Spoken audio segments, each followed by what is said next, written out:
right, good afternoon, everyone. Welcome to the final day of our Public Health Ethics Intensive, part of the commemoration.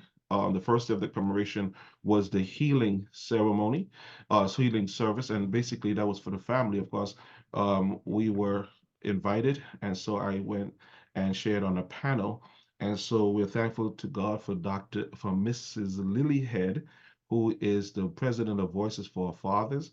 We are thankful also for to her sister Joyce Christian, who was served as the moderator for that day, and Reverend Roosevelt Blum and the many other descendant family members who participated, that Dwight Bonds and so on. On the first day, we had an amazing session. As a matter of fact, I'm still getting people are still reaching out to me, telling me how fantastic they thought that first day was. I was the moderator, and we had our dear sister Keisha Abraham. That's what I remember. Keisha Ray, who has she wrote the book Black Health.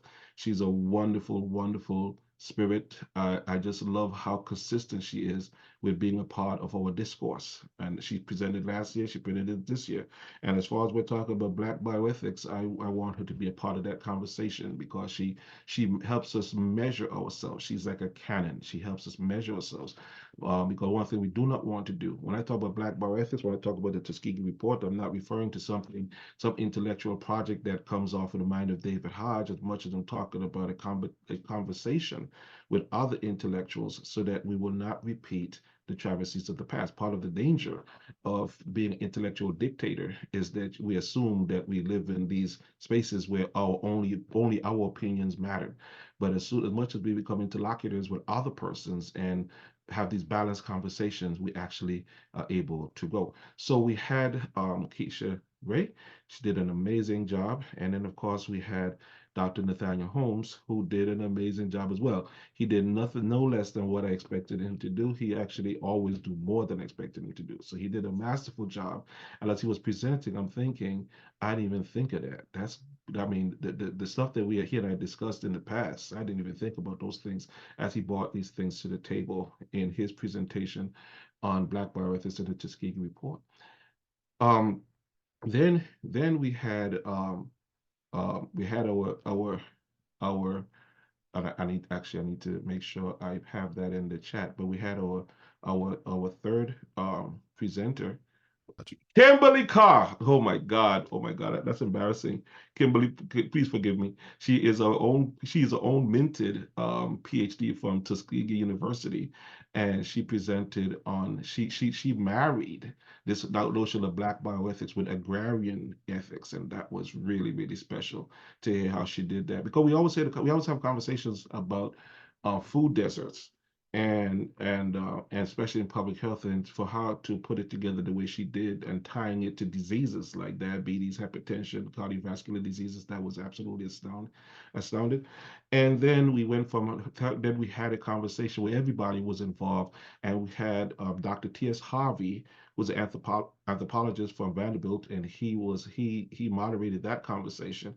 So it was extremely very thoughtful and exciting. So we have a partnership working with Vanderbilt University on this Tuskegee report. So that was great. And then yesterday, my dear brother Lachlan Furrow, who we see here, and I think Wylin and Lachlan, you know each other, you met each other, and Lachlan is my brother beloved, and he represented well. I jokingly, but I think it was tongue in cheek because I knew he was going to say something, but Schweitzer, because it just fall. Don't say you're not, because it always falls off his lips. Because Schweitzer, I truly was not, but I did.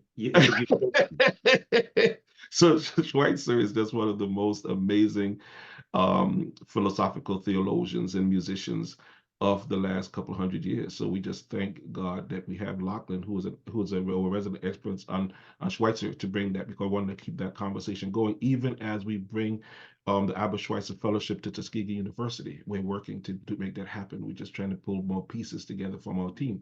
So Albert Schweitzer. So Lachlan presented and gave a nice articulation about Albert Schweitzer, and then he presented Dr.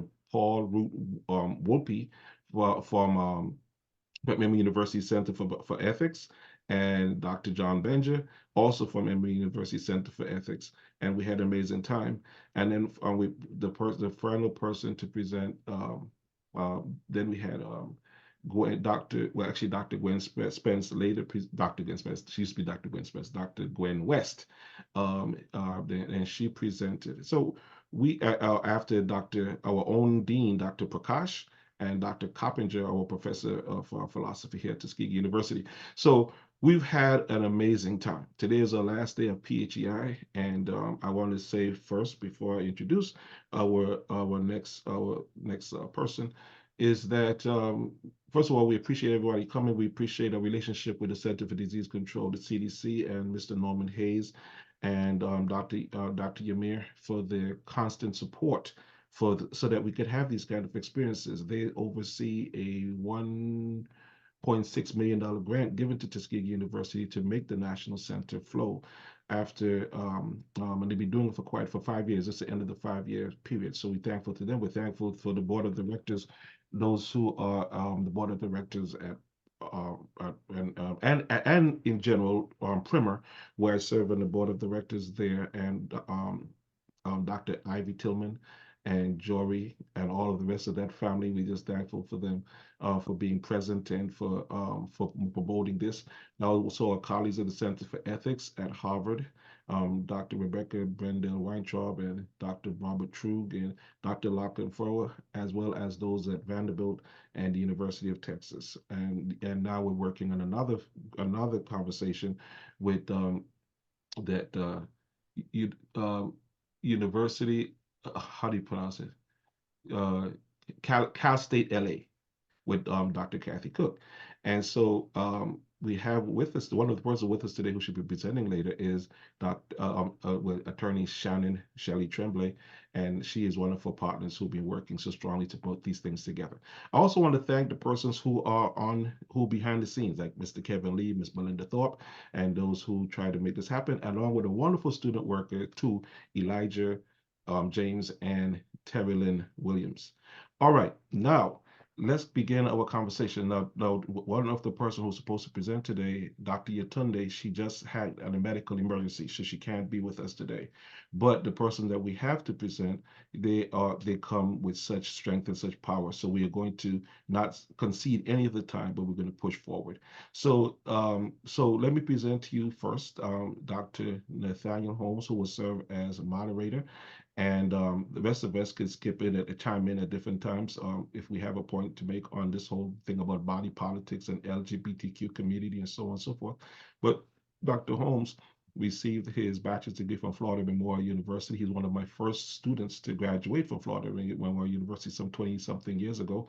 And he went on to Christian Theological Seminary, where he earned his master's in theological studies, then his PhD from St. Thomas University. And then when he came to Florida Memorial University, and he was vetted among a host of other persons who applied for the position, and he won. As a matter of fact, I recused myself because of my own bias, and he just blew the team away, and he did such an amazing job. So now he is still he took I don't like to use the word replace, but he took over from me, and I just could just give him all the love and support as he continued on to be the new coordinator of the Religion and Philosophy Department of Florida Memorial University. So we're thankful for Dr. Nathaniel Holmes.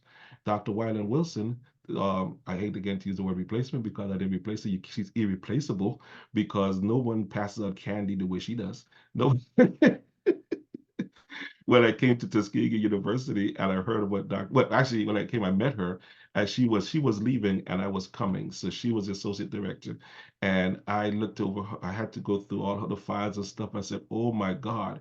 As the scripture says, "What manner of woman is this?" Oh my God, she is sick. The level of detail made my job so much easier, and I feel sorry for those who come after because I'm still going with her details. I'm not reinventing any wheels. Dr. Wylin Wilson is our sister.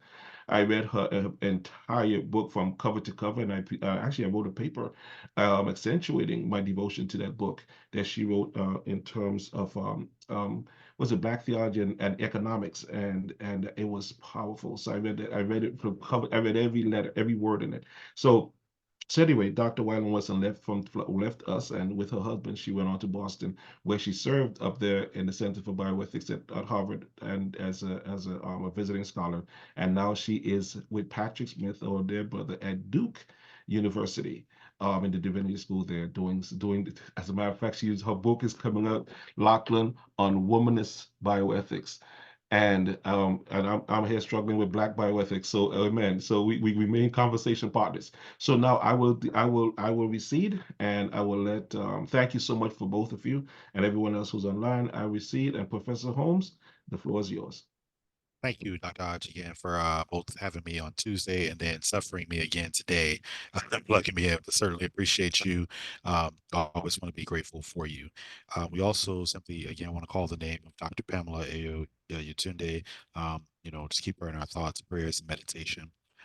Today, we are focusing on the panel of ethics of care and the body, with particular focus on identity politics in terms of the LGBTQ. And so today we have our presenter, uh, uh, uh, Dr. Wylin Wilson, whom we will hear from. So I'm going to turn it over to you, Dr. Wilson. And after we hear from Dr. Wilson, then we will have a brief time of Q&A.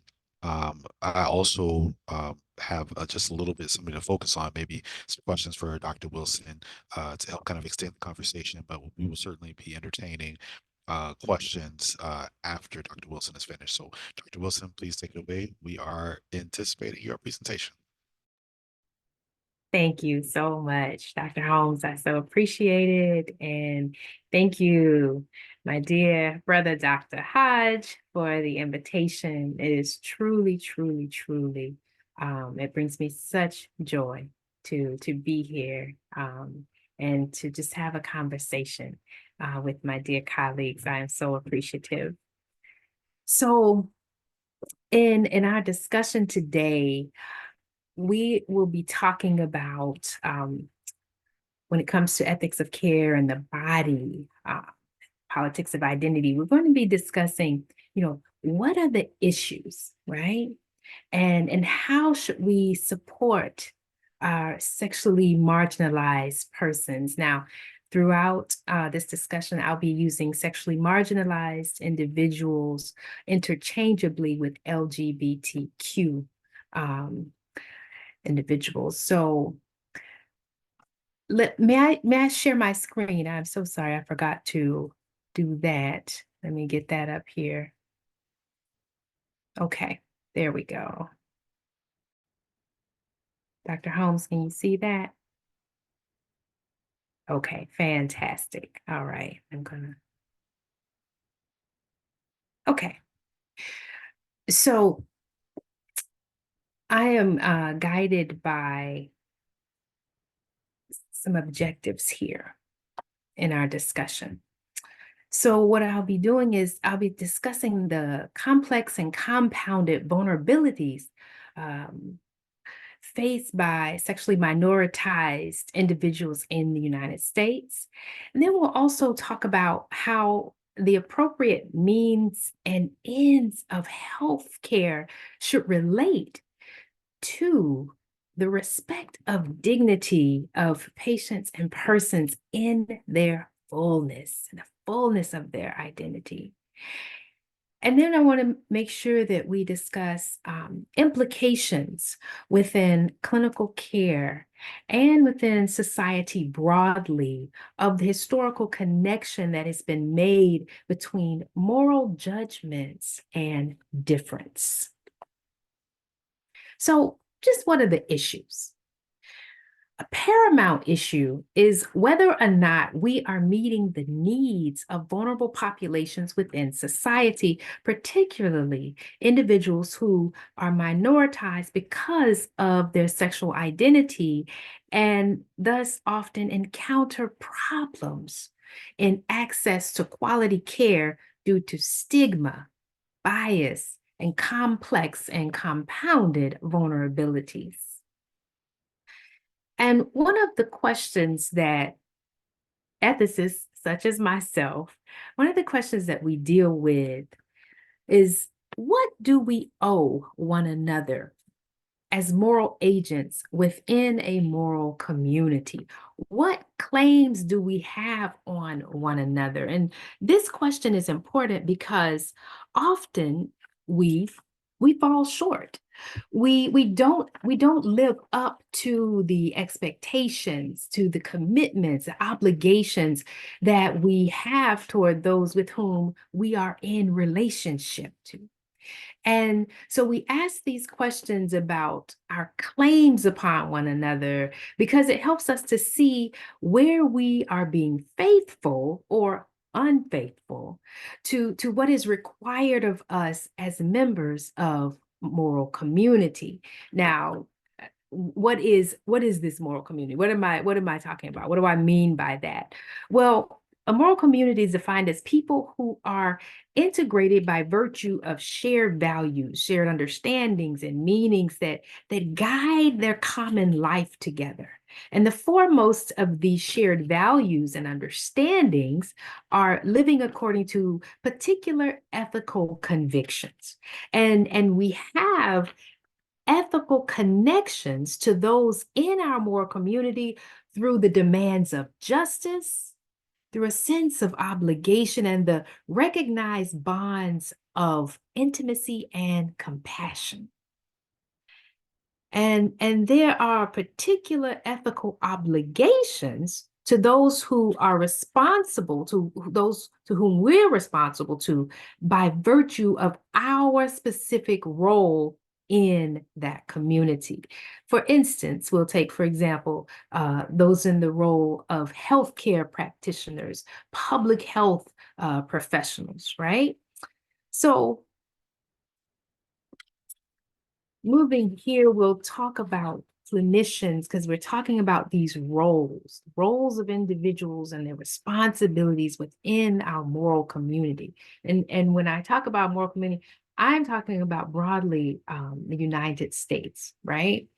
And there are smaller communities. We can talk about our neighborhoods. We can talk about faith communities, right?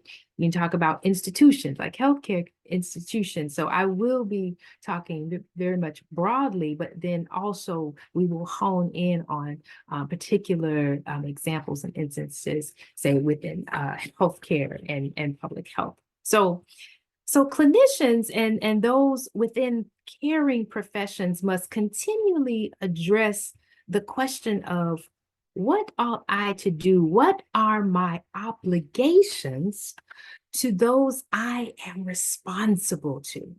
And indeed, we take professional oaths based upon obligations which shape the expectations of us as professionals, right? And these oaths are shaped by society's shared understanding of what is the moral obligation of one in that role, right? Of the role of healthcare provider, for instance. So following this example in healthcare, we can actually talk about the fact that medicine finds itself being pulled between two forces, between its ethical obligation to the sick and the powerful pull of the marketplace where self-interest and institutional bottom line prevail. And so there has been long-held debates about the nature of medicine as a moral enterprise. And some argue that it is a moral enterprise because it deals with human problems. And the ethics of medicine derive from its nature as a human activity. And fundamental to a conversation about the ethics of care and the body, specifically particular bodies that are rendered vulnerable by a healthcare system within which these bodies are marginalized, we must begin this conversation with holding healthcare institutions accountable to what is acknowledged as the telos, the end, right? The goal of medicine, of healthcare. And indeed, no matter the body that is sitting in front of the healthcare practitioner, what is paramount for the ethical practice of medicine is the good of that body, right? The good of the patient, the good of the person. And so what is at stake is the personhood of the patient. And this argument for the internal morality of medicine is derivable by reason from the nature of medical activity, which imposes certain specific obligations on the physician, right, and other healthcare practitioners, and this internal morality of medicine and resulting obligations originate in medicine's long history. A most common historical example is the simple one, is the Hippocratic Oath, right? Which imposes a set of moral obligations that bind together all who share knowledge of the art of medicine.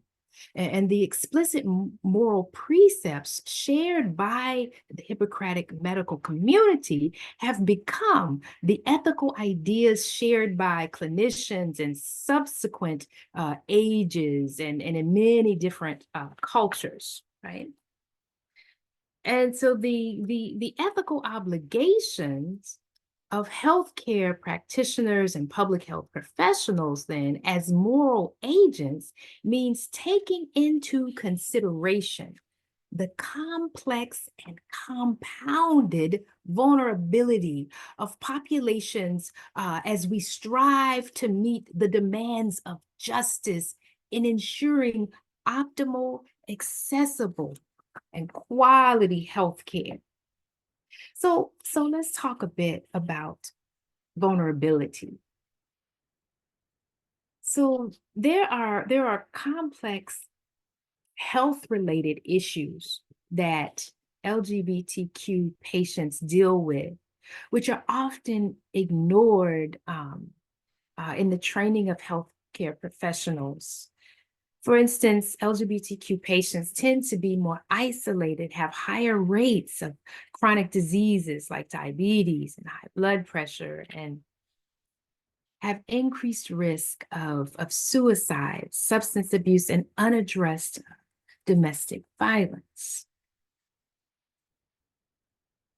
And then when we talk about LGBTQ youth, they are at a higher risk of familial maltreatment than their heterosexual peers and have increased risk of experiencing discrimination and victimization in school and community settings, and have poorer health outcomes than their heterosexual peers. And indeed, patients need to be able to feel that they can tell their healthcare providers that they are LGBTQ and that their provider will accept them. Especially, I mean, that is definitely true for adults, but especially for the LGBTQ youth. However, medical students, though, in their training, it can often focus on sexual behavior of patients with HIV infections rather than on the complex nature of vulnerabilities that face individuals who are sexually minoritized. And so there are factors that compound the vulnerability of LGBTQ individuals within the healthcare system. And these factors include socioeconomic status, cultural stigma, and place, right? where the individual resides, the region that they're residing in, the rurality, right? So we can take, for instance, the South can be a good case study for us. The Southern U.S. accounts for approximately 38% of the U.S. population, but is represented more than 50%, more than half of all new HIV diagnoses. And this is in 2021. And some communities in the South, such as Black and Latino, gay and bisexual men, are disproportionately impacted by HIV and are seeing increased rates of new infection. And this is a poignant reminder that the HIV epidemic is far from a thing of the past. And in the Journal of Community Health, Rafe et al. Report on the state of HIV in the Deep South. And the southern United States, particularly in the Deep South, it carries a disproportionate burden of HIV diagnoses and mortality. And you can see here in this slide, you will be able to see some of the concentration of people living with HIV here. And you see it's here in this kind of crescent shape here in the South. So despite higher diagnoses and death rates, the Deep South received less federal government and private funding per person living with HIV than the US overall. And the factors that predispose this region to experience a greater burden of HIV are pervasive HIV-related stigma, poverty, higher levels of sexually transmitted infections, racial inequality and bias, policies that further HIV-related stigma and fear. And the South has some of the highest poverty levels and most negative health indicators in the country. And all 9 Deep South states have higher poverty rates than the US average. And the Deep South states include, as you can see here, Florida, Georgia, North Carolina, South Carolina, Texas, Alabama. So you can see right down here, those 9 states. And nearly half of all Americans without health insurance live in the South. And Medicaid is the largest source of coverage for people living with HIV in the US. And so when you look then at poverty and unemployment, then that can contribute to the lower rates of health insurance coverage. And these factors synergistically influence individual health and access to medical care. So poverty then has been consistently associated with poor health, and thus may be a contributor to this higher concentration of not only HIV, but cardiometabolic diseases in the Southern United States. And then we have the factor of rurality. In rural areas, people with a risk for HIV face challenges in accessing consistent prevention and treatment services, like the lack of public transportation, long travel time to receive care, and reduced availability of medical and social services compared to non-rural areas. And these places may also experience healthcare provider shortages and have fewer providers with the necessary expertise in treating HIV. And another factor, as you see here, is cultural stigma. The cultural conservatism in the Deep South has been implicated and in influencing perceptions and experiences of stigma among people living with HIV in the region. And in turn, HIV-related stigma has been shown to have negative effects on preventative behaviors and health outcomes, thereby influencing the spread. disease. And so stigma has been associated with lower or delayed access to care due to perceived discrimination from healthcare providers. And stigma is often associated with stigmas related to sexual identity and substance abuse disorder, poverty, and sex work.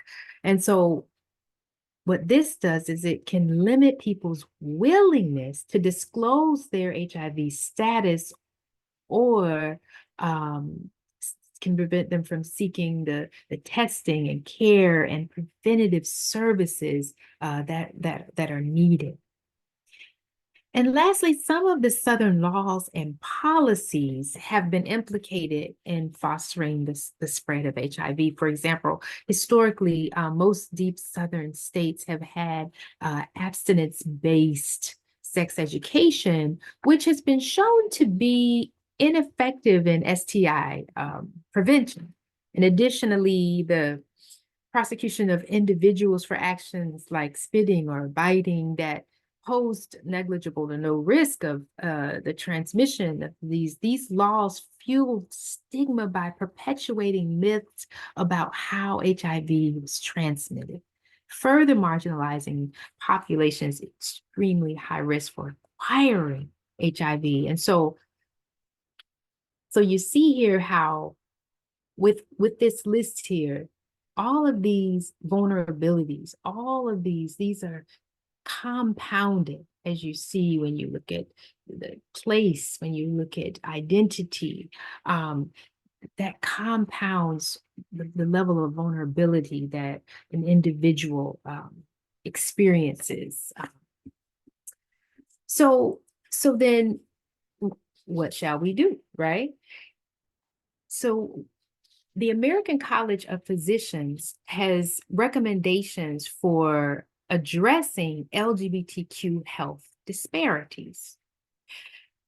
And we can just it looks like a long list, but in actuality, it's not that long. So first of all, the suggestion of gender identity being included as part of the non-discrimination and anti-harassment policies within medical schools, hospitals, and other medical facilities, and public and private health benefit plans, including equal healthcare services to transgendered persons, modifying the definition of family, allowing patients to determine who may visit and act on their behalf during their stay. Advocacy for the civil rights of LGBTQ population, data collection, and research into understanding the demographics of LGBTQ population, causes of their health disparities, and best practices in reducing these disparities, right? And then a suggestion of incorporating LGBTQ health issues into medical education curricula. And that is one that I think is so significant as healthcare professionals come out of medical school. Then they need to be prepared so that they can do justice, right, on behalf of all bodies, right? And then opposing the use of reorientation or reparative therapy for LGBTQ persons was another suggestion of the American College of Physicians. And lastly, they talked about this continued review of blood donation deferral policies for men who have sex with men. So what I want to do is I want to go back to my opening question. What do we owe one another? What do we owe one another? What is our moral obligation to individuals marginalized because of their sexual identity? Well, Darnell Barrington, who is director of the health department of the Southern AIDS Coalition, argues that addressing the issue entails building cultures of care, going beyond social determinants of health and building the psychosocial support and stigma-free support networks for those who are impacted is key, he argues. And Barrington also argues that PrEP and condoms are not where prevention efforts should stop. That this culture of care must include the entire HIV ecosystem, he calls it. So that being everyone from our federal partners to community workers, and then I even add even to our faith communities. We faith communities are such, or can be such, a system of support and care. However, that is not always the case. And so there is much work of doing justice with our faith communities who can offer this level of support, particularly the kind of psychosocial stigma-free support that is needed for LGBTQ individuals.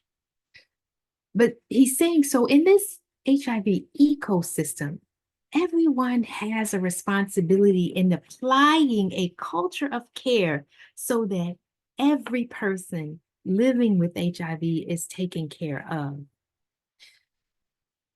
So I want to kind of end with asking, what practices, as we think about, creating these cultures of care, right? What practices can actually sustain us as we build these cultures of care within and beyond the clinical setting? And I dare say that a paramount practice is definitely doing justice. Doing justice. And what does actually, we have to think then about, what does justice look like in the clinical setting and beyond? And what it looks like is, it looks like deep regard, compassion. And for me, I say it looks like love, because justice is the practical embodiment of love. When we can look at one another and say, nobody means more to me than you. When we can do justice, which is the restoring of right action toward others, this is when we can become vulnerable with and for one another. Because this kind of vulnerability helps us to constitute ourselves as moral agents in the world, moral agents of care, creating caring networks in our moral community. And so we must create a space then for vulnerability. However, we typically run from vulnerability in our culture. And that's understandable, because in our society, vulnerability is exploited. It is often weaponized against the vulnerable, and the call for vulnerability must simultaneously acknowledge and dismantle exploitative power. But even after this, vulnerability is still risky. So significantly, this attitude of other regard, it has to do with virtue, right? With our character as healthcare practitioners and public health professionals. As participants in bringing about a culture of care, we must decide, what kind of people do we want to become? What kind of people do we want to become? We want to become the kind of people, I hope, who understand and focus on what are the appropriate means and ends of care. And I argue they are healing, wholeness, they are the good of those bodies that are standing before us, those bodies that are in communion and community with us, right? The good of the patient, the good of the person in their embodied fullness.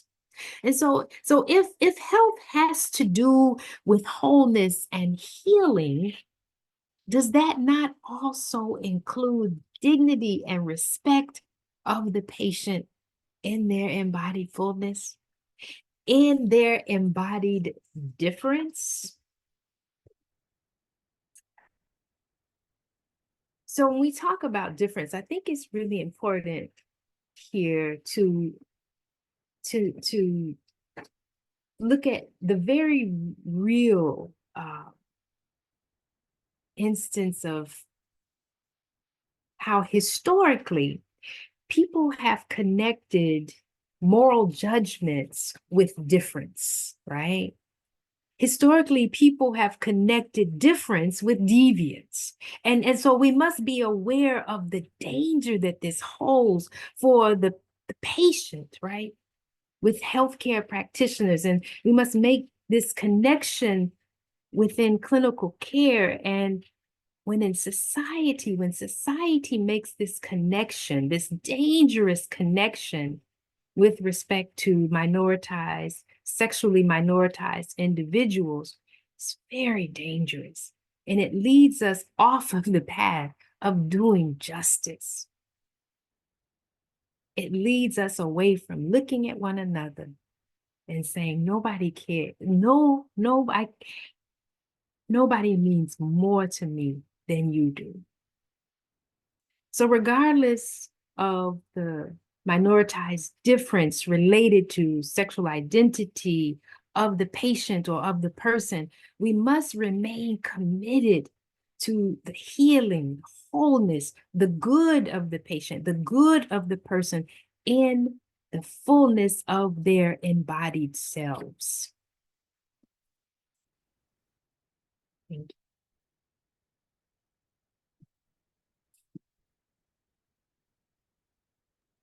Thank you so much, Dr. Wilson. Awesome stuff. Awesome stuff. We actually already have one question.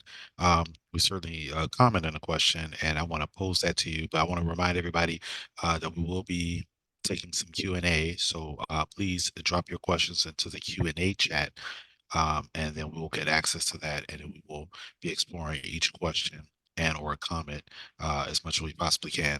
We have plenty of time left, so our first question or comment is actually from Dr. Farrow, and the question, well, first he begins with a comment, and the comment reads, for ethics to have traction, we need to address fundamental issues of moral motivation. But he says, when I hear other people telling me about my obligations or my duties, I often feel tired or burdened. When I'm encouraged to imagine my own aspirations for the person I want to become or the person I want to be, I am more often energized. So the question is, how can all of us involved in the National Center communicate ideas about equity and justice in ways that are maximally energizing and deeply motivating to people, including and especially students? Mhm. Yeah, thank you so much. And that is an excellent question. And I appreciate the question because that that is something I actually wrestle with myself, because part of what I do at Duke Divinity, I teach within the theology, medicine, and culture program, right? And so I'm helping to train healthcare professionals who do want to integrate that strong ethical conviction and strong moral convictions. Some of them grounded in faith traditions, some are not, but they are people who really want to bring that into that space of care. And that in and of itself to me is exciting. That energizes me, just that in and of itself, because I know I'm not alone on this journey, right? But one of the things that is really important, and you hit on it in your comment about us doing that reflection. I do a lot of reflection with my students, and we sit and we reflect on, just like I said, this notion of what kind of people do we want to be? What kind of people do we want to become? How do we want to show up in this world? How do we want to show up in the clinical space, right? And we talk that through. And what that does is it kind of breaks open for students to engage their own moral imagination. Because I don't believe in telling people too much of, like this laundry list of, okay, so when you go in, you need to do this, and this, right?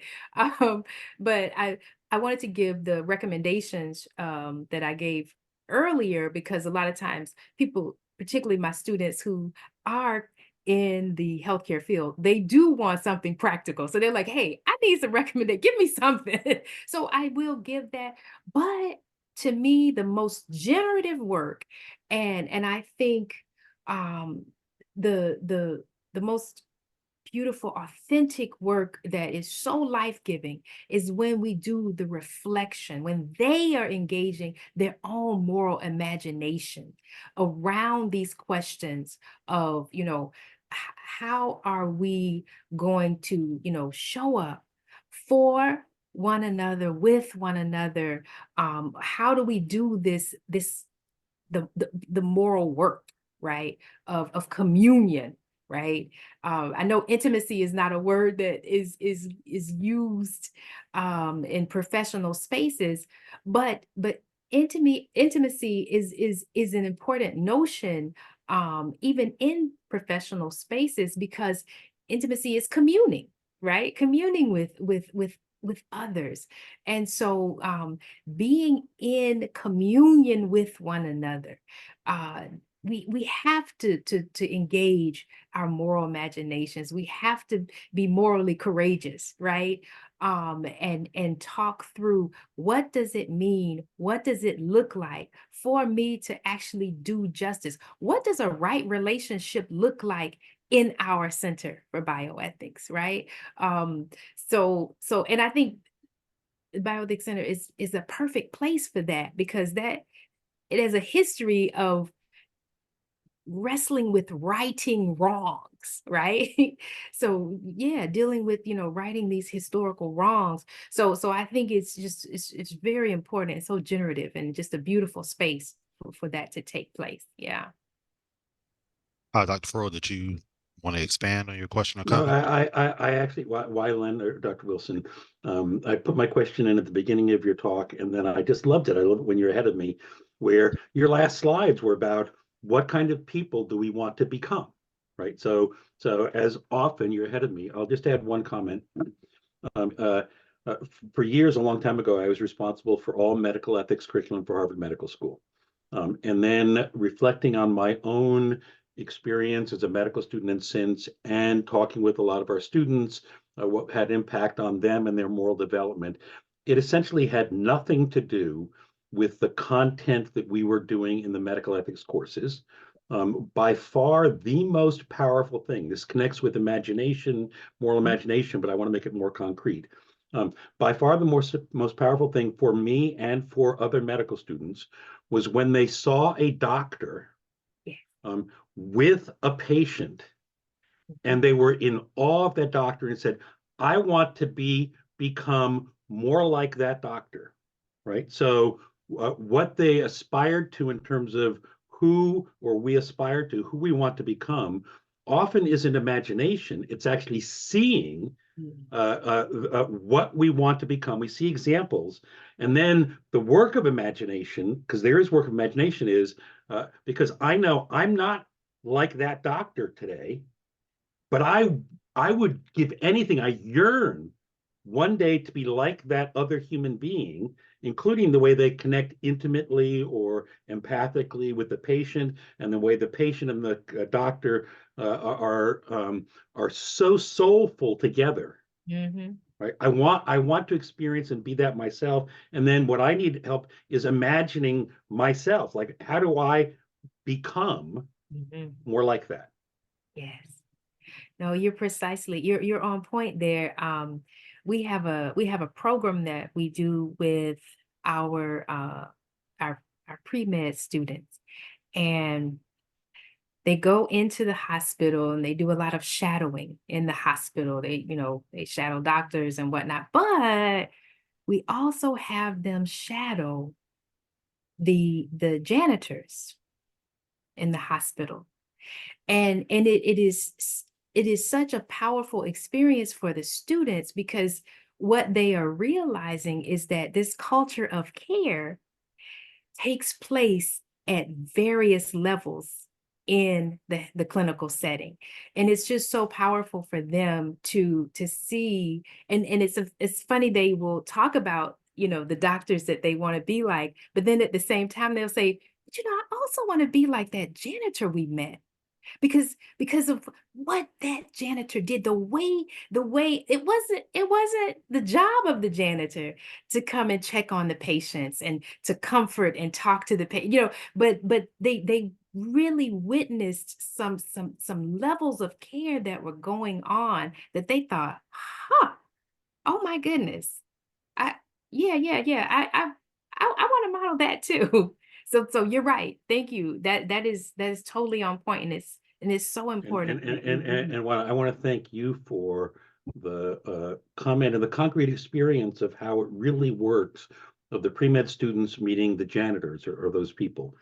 Because when we think about who we want to become, it's actually not the professional category of doctor, nurse, even though that's part of it. It's who we want to become humanly.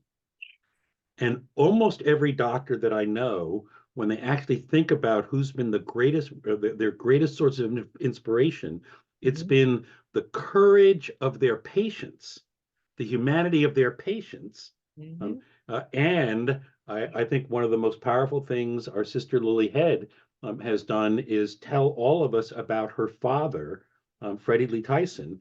And I was just with Sister Lily in person in Duke last week.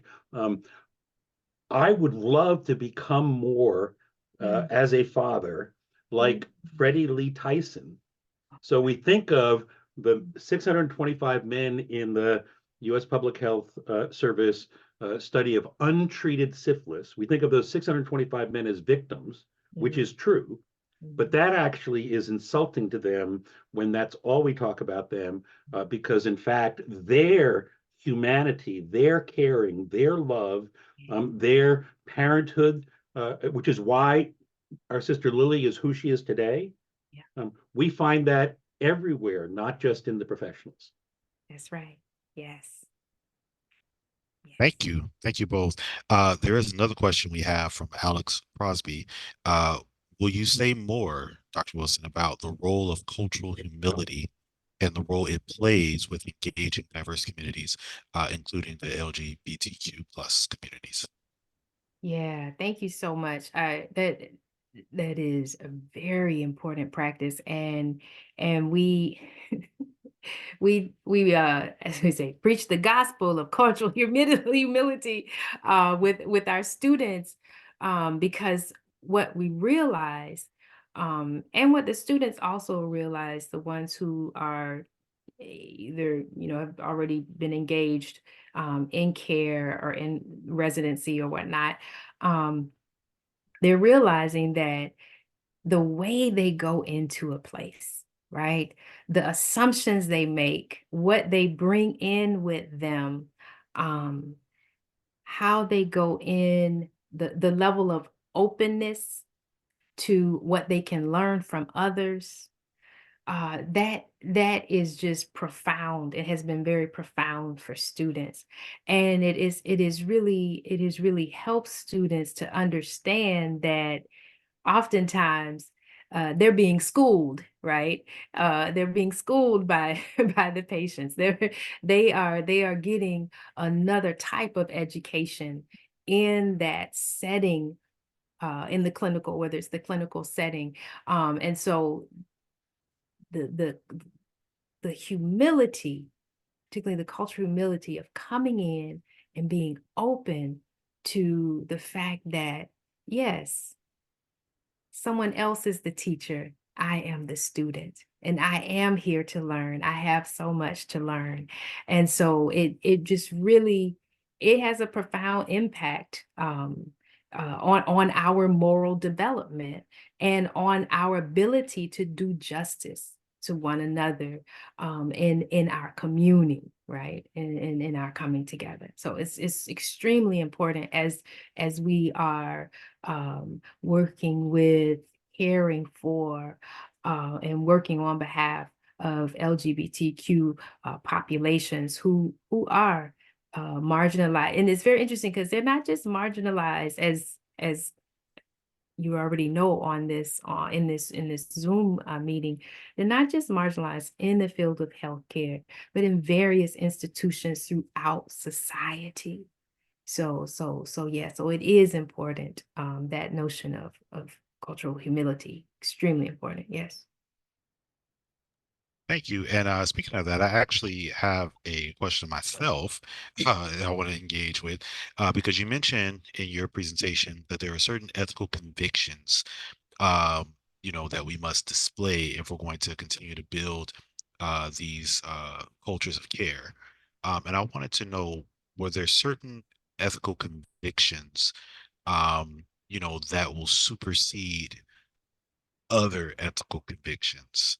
And I don't know, and actually you did talk about in the health field, in the healthcare field, the Hippocratic Oath used as an example, to do no harm. That would be like my example of being kind of superseding other kind of Yeah. ethical convictions. But I wonder, even outside of the healthcare field, or even within, um, you know, those ethical convictions, are there some that are so core that they supersede others for you? Yeah. So for me, I deal a lot in the realm of love and justice because I think they're foundational, Okay. right? That is absolutely the foundation for me because the ethical convictions are within that context of justice, right? Um, for me, which is the practical embodiment of love. Mm. Yeah. So those are absolutely they're absolutely foundational and undergird, and they even undergird do no harm, right? Like Mm. Yeah. even that even provides the context for doing no harm. Yeah, for sure. Okay. And the reason why I'm asking that, and of course, I just want to remind everybody else that, please drop your comments and your questions in the chat. We certainly want to address them. The reason why I asked the question that way is because, I'm thinking about in particular, and you mentioned that there are people who simply do not embrace LGBTQ plus. They just do not embrace. And if I'm a healthcare professional, there are certain ethical convictions that will supersede that, obviously. Well, I guess we should say it should be obvious. It's not Good. always so obvious. You mentioned, and I mean, I think it was masterfully the way you demonstrated how, particularly in the South, the cases are concentrated, and how bias, stigma, and lack of funding, certainly is addressing that. And I guess that's what's prompted me to move in this direction. There are people who simply just do not fully embrace. And my question would be, is there a way, or what should I do when there are groups of people, or if I don't fully embrace it, what would be my ethical model, ethical guide? Which I mean, I'll let the cat out of the bag. I think that the ethics of care is a perfect kind of way to address that. But I really would like to hear what you would have to say, to people who don't embrace fully LGBTQ, but you know, there's still some ethical obligations that are going to be needed in order to build these cultures of care. Yes.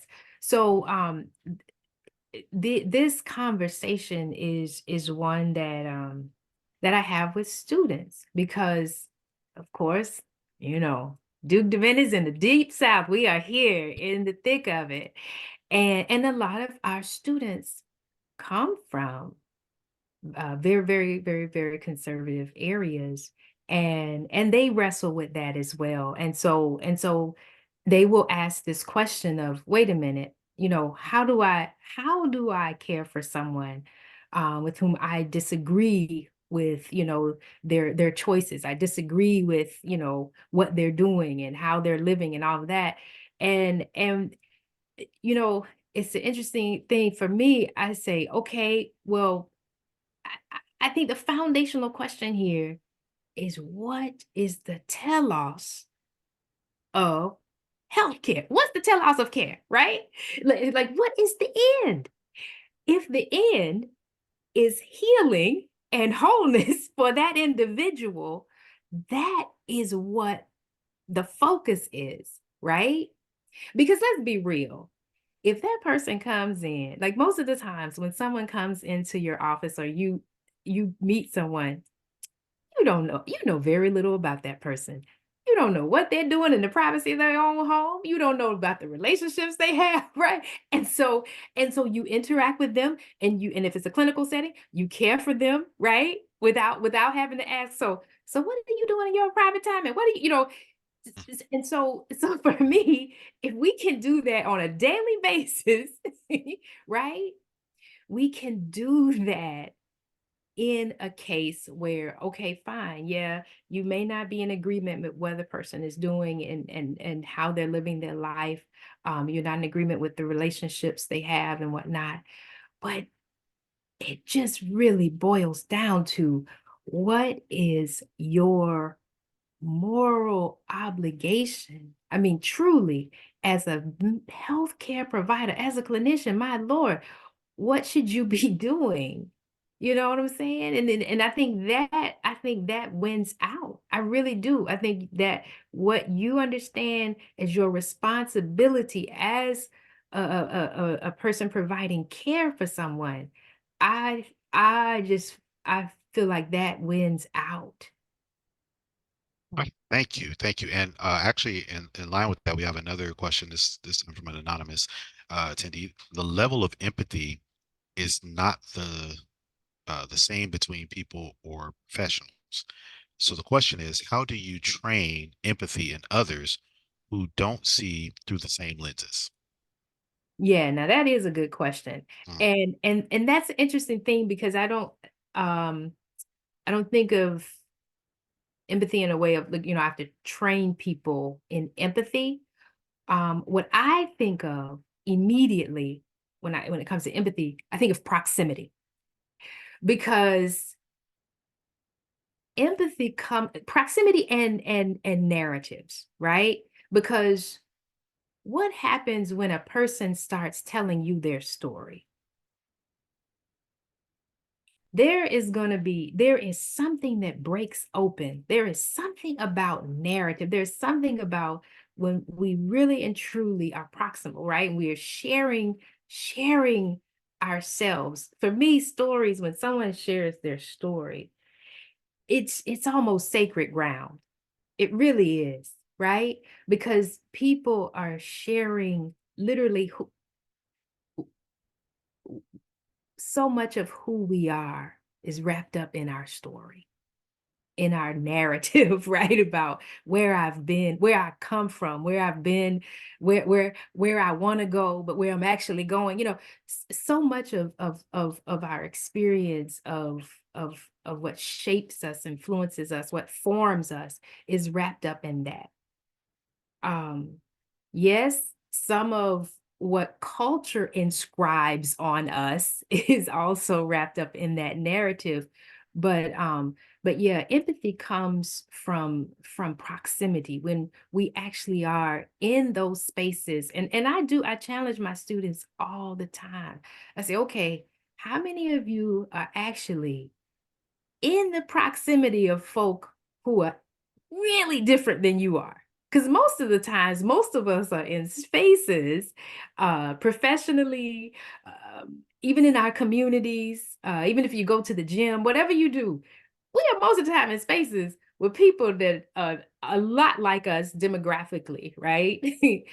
Class-wise and whatnot. So yeah, so I think when it comes to empathy, proximity is really important, but just the breaking open and the sacredness of narrative. But we have someone here that is a long time.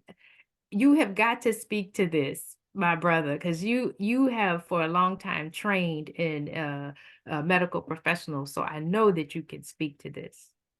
Right. I'm sure you talk about Dr. Farrow, who might Yes, jump in the chat, but Oh. also so yes. Well, please take the floor, sir. Go ahead. I was just going to, Dr. Wilson, I was just for the whole audience here, I'm going to give a very concrete personal example of exactly what you were talking about the importance of proximity, right? Mhm. Which is just a word, which I think is uh, uh, required for us even to be able to actually accurately see Mhm.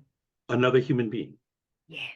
right? Because the questioner, I thought, as I responded in writing, I thought I had it exactly right about talking about people's lenses. Mhm. And a lot of our lenses are clouded, Mhm. or they're filtered with colors where what we see isn't actually the Mhm. person we were, the human being we would see if we were in proximity. And Yes. then the concrete example I'm going to give, I grew up as a sort of liberal, tolerant, whatever kind of person.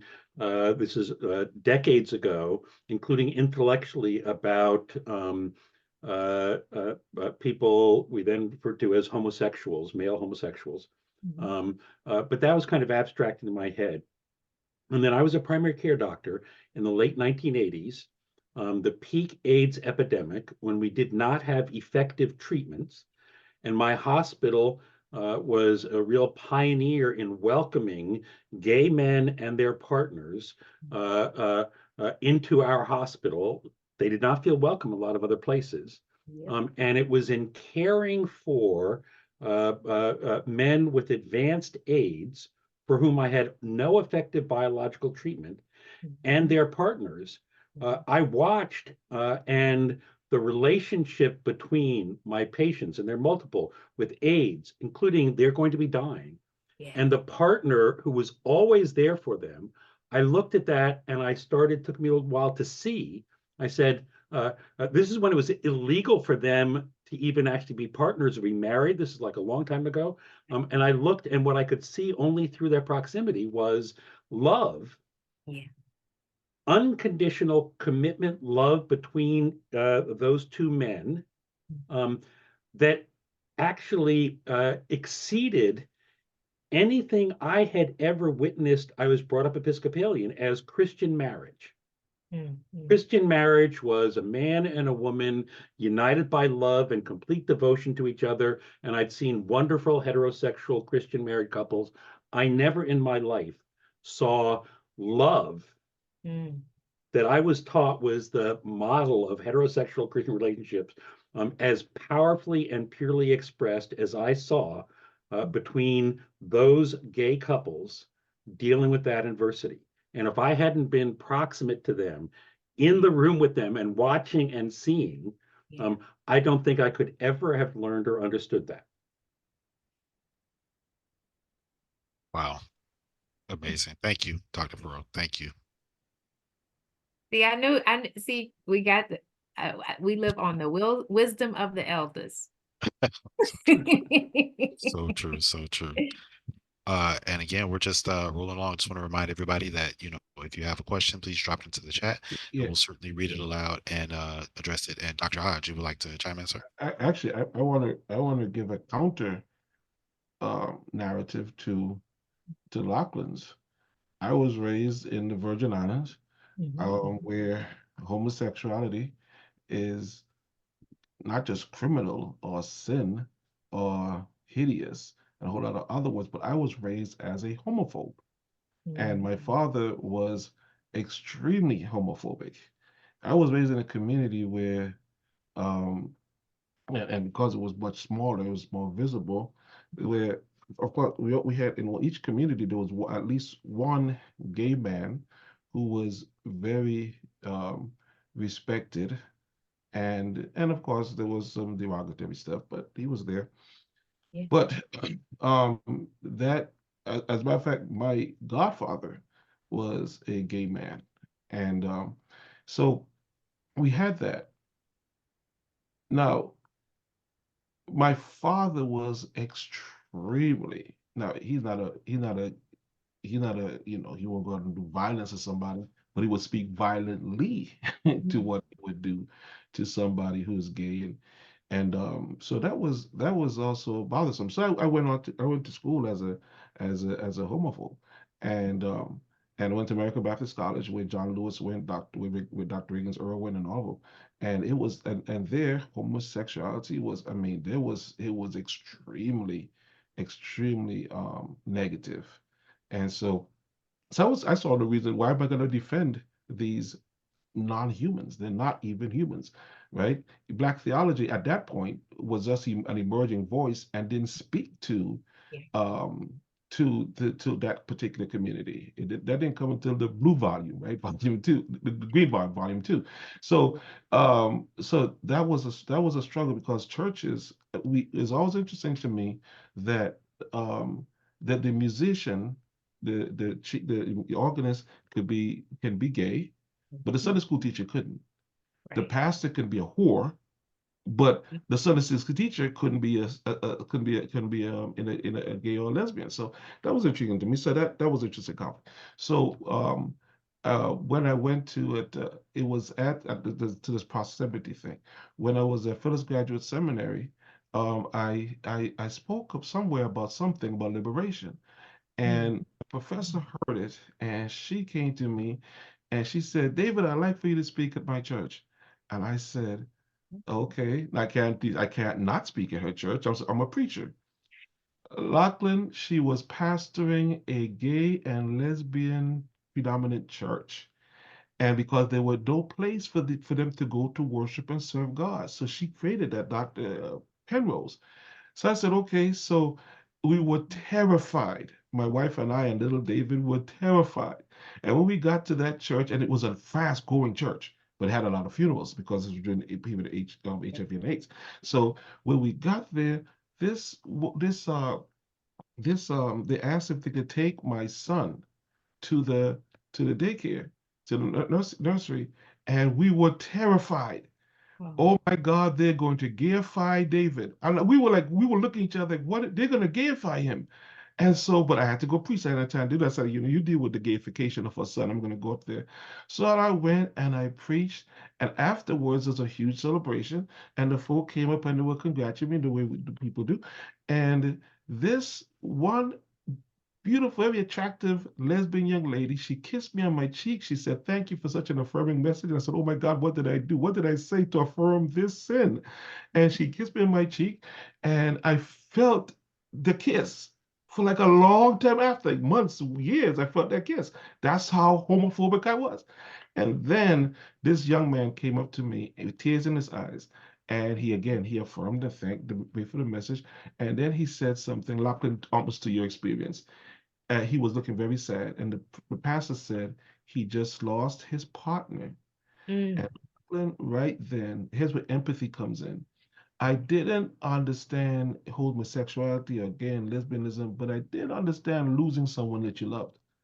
And empathically, I didn't know, but I could understand the feeling. I understand what it was, and I could see genuine hurt and feeling in this, to Nathaniel Holmes' presentation on Tuesday, in this person fully humanizing him. Mhm. I saw him now as a human. And that now opened my eyes. So by the time I got to Emory, I'm sitting in class with Emory, Dr. Runyon's class, this is my theology class, and I looked to my right, this very attractive young lady, and I looked to my right, and she had something written across her chest, and I'm reading it, and it said lesbian. I said, "Oh my God, here we go again." And why would you want to tell people that? Keep it silent. Don't tell anyone. So I reached to tell the guy next to me, that the young lady next to me, don't even waste your time. Don't even waste your time. She's a lesbian. He had on a shirt. I just saw the G and the U. GSU, Gay Student Union. I said, oh, there we go. But then that student next to me, what I learned in terms of the proximity, you know what? When that class semester was over, I saw her not as a lesbian, That's right.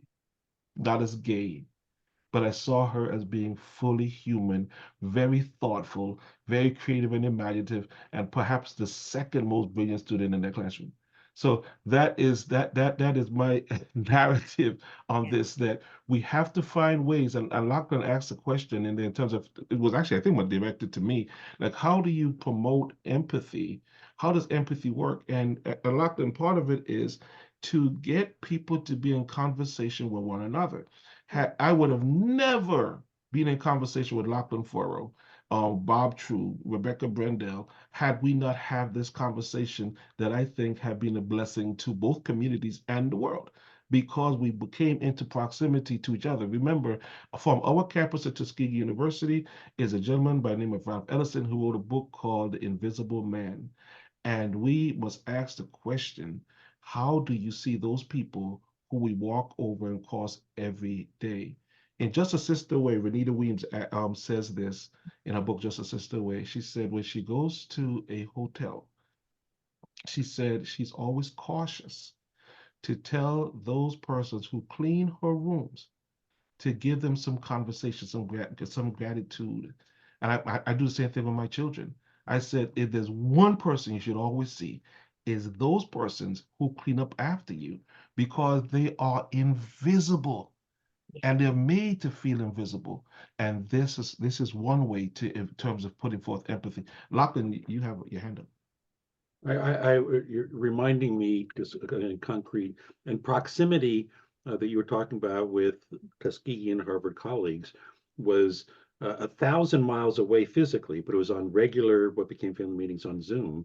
But just to universalize the themes that my sister Wylin is so powerfully sort of conveyed to us. This isn't just about someone like me and a so-called marginalized LGBTQ or Black or whatever kind of person, because my sense, I'm going to put my brother David on the spot, is that prior to the proximity, the time together between you, Dr. Reuben Warren, and me and my three colleagues with my color skin and Harvard as the identity, that if someone had honestly, and maybe even talked about this, asked you or Dr. Warren 5 years ago what you think people like me and Bob, whatever, at Harvard are like, and then ask later after we'd had all that proximate time together, you'd have very different answers. So I wondered, I mean, the kinds of ways in which proximity and understanding each other is a universal thing that goes in every direction, up and down, sideways, backwards. Without that, I think one of our challenges is from the National Center is we have lots of things about policies. The provost at the introductory session said, if we're going to really change the world, we need to get involved at the level of policies. But if those are ever distant, or actually if the policies are not proximate to, anchored and rooted, the individual human relationships, then even the policies won't be fully human. So I don't know, Brother David, you want to offer any additional thoughts about, your experience of white people, or Well, yeah, well, a couple of things. Well, first, let me quote Plato. Plato said there could be no just civilization unless there are just men and women undergirding that. So I take that justice to mean virtuous men and women undergirding that. So that goes back to the very first part of Dr. Wilson's presentation about character, right? And right now the conversation that we have, Lachlan, with Wake Forest, brothers and sisters at Wake Forest, is about character and character development, and with Shannon Shelley Tremblay, and putting together this relationship where we could forge character and character development between Tuskegee University as well as Harvard University, as well as University of, I have to say slow all the time, Cal State LA. Cal State LA.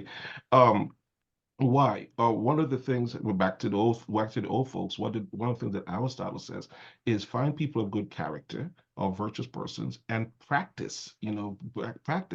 Practice. I need anyone to hear on here now. Listen to me carefully. When I first met my dear brother Lachlan, and he probably wanted to clarify even more, but when I first met him, I'm listening to, why is this white guy? Here we go again, the great white hope, Harvard, coming to Tuskegee, showing us how to fix us. So I was a little skeptical, and I said to Lachlan, I said the problem with Black people is white people, right? We don't have a problem. You're a problem. We don't have a problem. And number two, And the problem is not us, is that you need to go tell your cousins to stop hitting us. And we'd be just perfectly fine. And by the way, that also carries over metaphorically to what we're saying about the LGBTQ community, right? That goes to everybody. That look at it as Sally McFay said, in terms of the world as metaphor, as God as metaphor. We need to look metaphorically at some of our brothers and sisters and say, listen, well, the problem is us, because I have now become the white guy, or was the white guy, right? And now I have to I'm forced to change my understanding of pronouns. I'm forced to change my vocabulary, right?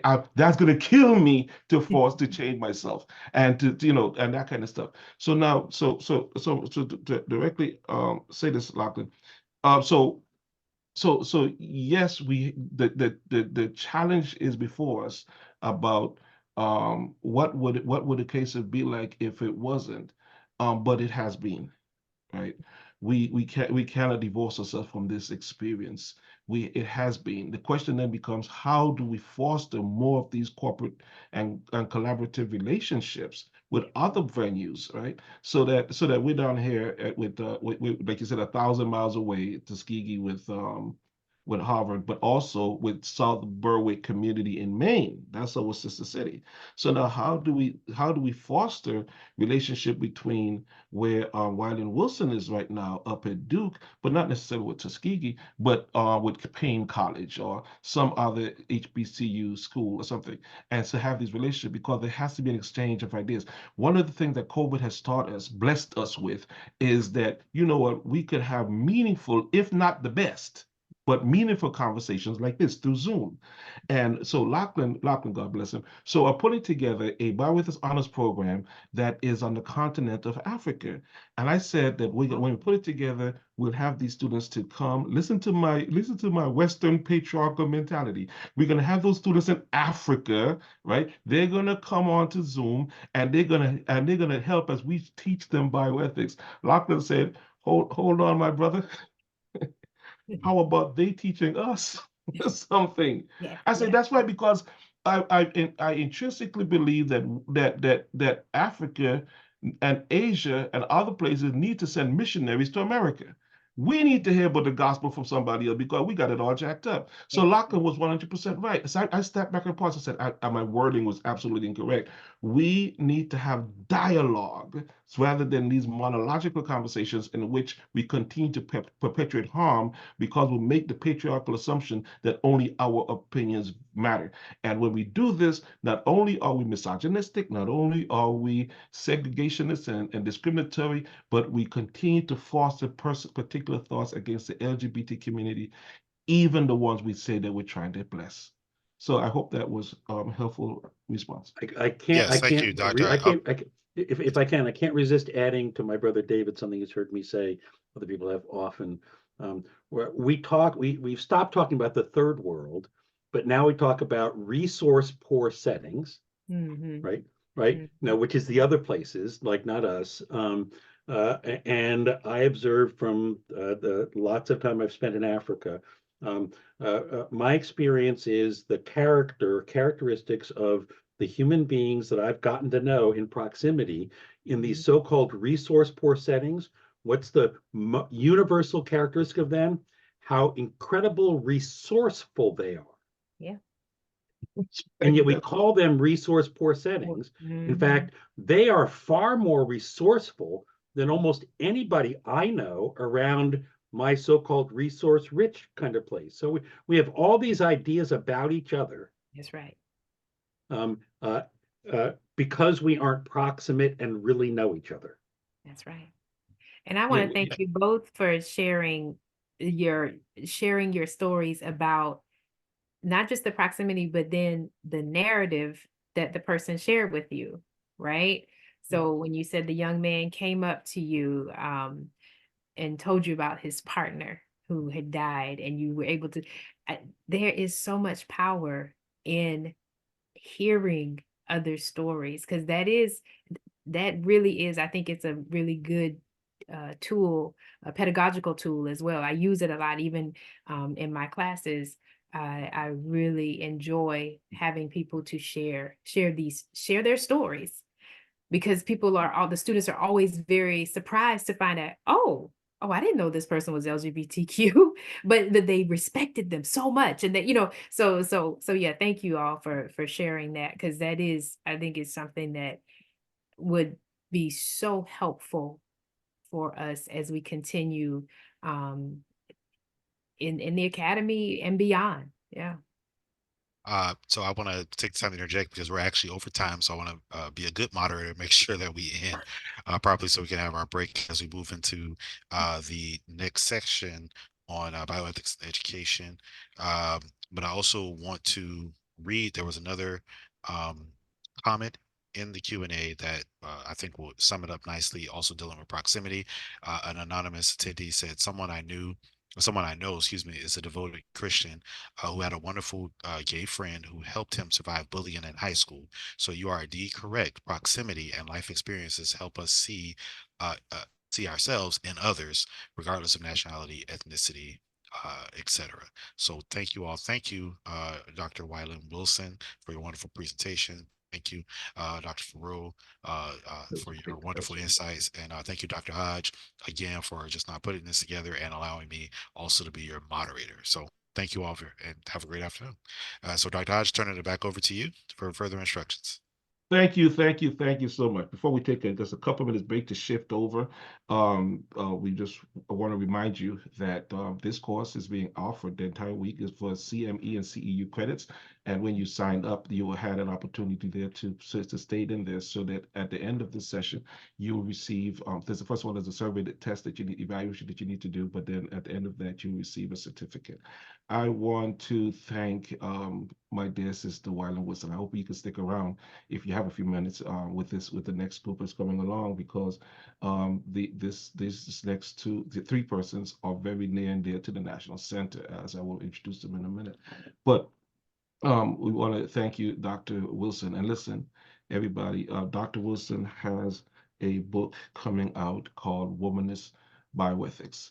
Let me say something here quickly. My work in this field is, and what just really kicked me into the field, although I was raised in theology and this whole practice, was what really got me started is when I read James Cone, and I said, this is some cool stuff right here. I never even thought that this was allowed. And then I read another fellow's called J.D. Otis Roberts. So my initial response, I thought about J.D. Otis Roberts, Lachlan, was this. I actually wrote this in my paper. He is kissing up to the establishment, right? Because he was talking about reconciliation back in 1972. I'm like, what in the world, reconciliation? This is trying to kill black folk. What about here? So on. But it occurred to me through the years how visionary that was, right? And it wasn't just about reconciliation in terms of blackness and whiteness, but blackness and brownness and redness and yellowness, and then LGBTQness, because he gave us with all of his work, he gave us the foundation upon which we could construct local theologies and contextual theologies. So what emerged out of that language was womanist theology. And I remember when womanist theology, Emily Townsend, Renita Williams said, I said, is this a theology? Said, no, right now we're just an emerging voice. So out of black theology came womanist theology, and out of black bioethics emerges womanist bioethics. So it's because it is an attempt to capture those parts of the conversation that masculinist epistemology, that is black masculine ways of knowing, are not captured by those who are gender partners. And then so now there's going to be, the first time I read Nathaniel Holmes, the first time I read a book called Gay Theology, I near passed out. I said, oh my God, what have we done? But then as when I read it contextually, I saw the power in it. Okay, so now there's a um we have someone on here, and let's start our transitioning, but I do want to recognize this person, uh Barbara Council. Is that I said right? Actually, her hand went back down. But anyway, I would like to recognize her.